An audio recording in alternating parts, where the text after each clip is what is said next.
镜头锁定在台湾，来看嘉义民雄一间三合院昨火烧厝，讲当时拢无大人伫咧厝，结果房间仔底一对2岁甲4岁小姐弟仔活活来休息。即摆传出讲，当时因的妈妈是出门去办假收入户，疑似甲2个幼囡仔锁伫咧房间仔底，所以2个囡仔才会走无路。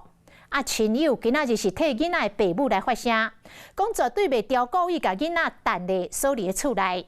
希望外界莫做伤济解脱，互家属好好来处理后事。消防局的人员即透早来到桃火三合院进行火场的监测，每一个角、每一个点拢爱翕相，所以大家爱开乌探化点。因为看起来好像是中间烧得最严重。没有错。昨晚一场火灾，带走家己民雄2岁加4岁家弟仔，互家属真悲痛。传出这2个家弟仔当时是封锁伫厝内，被辅导生才会来关心。亲戚朋友嘛出面替家弟仔的家长来出声，希望外界唔通假做假托。叔叔阿姨拢会去讲，并不是说把它丢在家里。它有3个门，它有一个门没有锁，就是以防万一的，并不是全锁。那进前刚刚发生过就是大人无伫厝，囡仔伫厝内。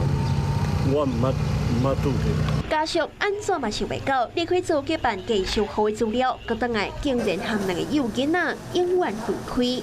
那灯会原因目前要来调查。有部分的门是上锁的所以我们也把它破坏进行涉水的一个抢救，执行相关的一个搜证包括现场的照相。小生命伫火场过身，被护大汉，互人真心痛。是什么原因？小死家弟仔搁需要调查好清楚。Hello， 我是林仙怡。想要抢先掌握最及时的新闻资讯吗？赶快订阅、按赞、开启小铃铛，锁定华视新闻 YouTube 频道。